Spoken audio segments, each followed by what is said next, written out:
So let's talk about love. It's one of the most fundamental human experiences, right? But what if I told you there are two completely different ways to look at it? Today, we're diving into a fascinating clash between two thinkers, separated by 2,000 years. One saw love as a game, a conquest, and the other? Well, he saw it as a discipline, an art that you have to practice. Their ideas couldn't be more different, and they raise a really big question. What exactly is the art of love? Is it a playbook full of tactics for seduction? Something you master to win? Or is it more like learning to paint or play an instrument, a skill that takes real knowledge and a ton of effort? This one question, really, it sets up this incredible collision of worldviews. Okay, so here's how we're going to break this down. First, we'll meet Rome's most infamous poet and check out his playbook for seduction. Then, we'll jump way ahead in time to Erich Fromm's powerful counterargument and his whole idea of standing in love. We'll also see why he thought modern love so often fails. And finally, we'll bring it all together and ask that big question. Is it a game or is it an art? So our two main characters could not be more different. In one corner, we have Ovid, a poet living it up in first-century Rome. His book, Ars Amatoria, which literally means the art of love, was basically a scandalous guide to seduction. And in the other corner, we have Erich Fromm, a 20th-century psychologist whose book, The Art of Loving, gives us a much, much more philosophical take on human connection. All right, let's start with Ovid. Now, to really get what he was doing, you have to understand the world he was in. He wasn't just writing some cheeky poems, he was making a huge political statement that would, believe it or not, end up costing him everything.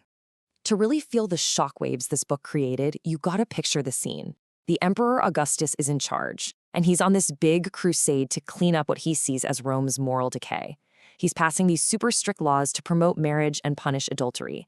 And right in the middle of all this, Ovid drops Ars Amatio, a literal how-to guide for having illicit affairs.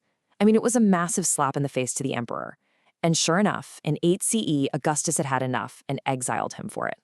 And this quote, wow, it just perfectly captures Ovid's whole vibe. You know, other poets were writing these grand epics to glorify Rome, talking about their divine muses. Ovid, he was like, nope, my inspiration isn't some goddess, it's real life. The messy, gritty, unpunishable pleasures you find in the city. He was a realist, totally unapologetic about it. So let's get into the juicy stuff, his actual advice. This is where Ovid lays out this cynical, strategic, and honestly kind of modern-sounding playbook for the game of love. If you've ever heard of pickup artists, well, Ovid was the OG. Ovid's whole philosophy boils down to a simple metaphor. Love is a hunt. The man is the hunter and the woman is the prey. And he starts with this wild confidence, basically saying that with the right moves, any woman is attainable. The goal isn't connection, it's straight-up conquest. And his advice for men? It reads like a modern-day manual on manipulation. Step 1, get close to her friends to get the inside scoop. Step 2, make all the promises in the world, because, as he puts it, anyone can be rich in promises.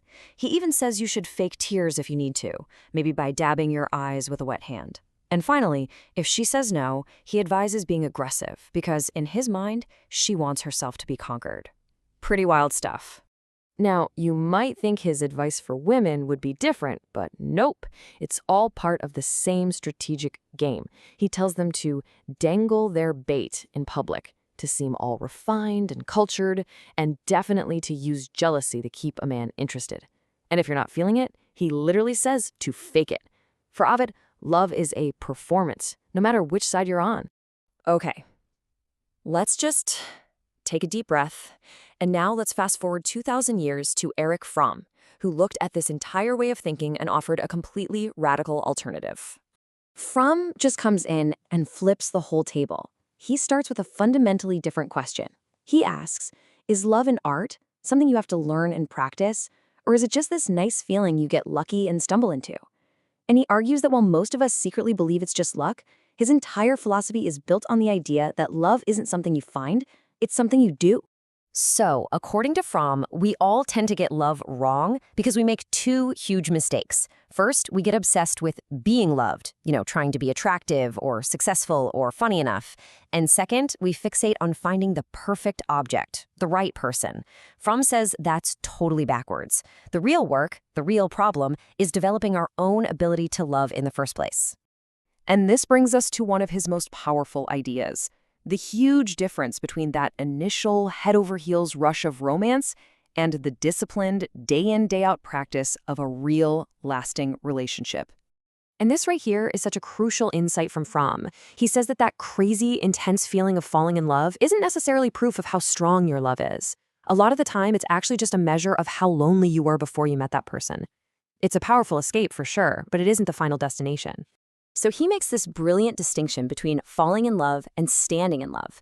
See, falling is passive, right? It just happens to you. But standing is an active choice. It's a state of being you commit to. And the biggest difference? Its main action is giving. Giving your joy, your interest, your understanding, not just receiving. It's an activity, a constant practice. So if love really is an art, why are so many of us, kind of bad at it? Well, Fromm had a pretty sharp critique. He argued that the very way our modern society is set up actually programs us to fail at love. Fromm saw modern relationships getting warped by consumer culture. Think about it. He said we treat dating like a marketplace, where we're all just looking for the best deal, the best object based on our own exchange value. We trade what he called personality packages, almost like we're trading products.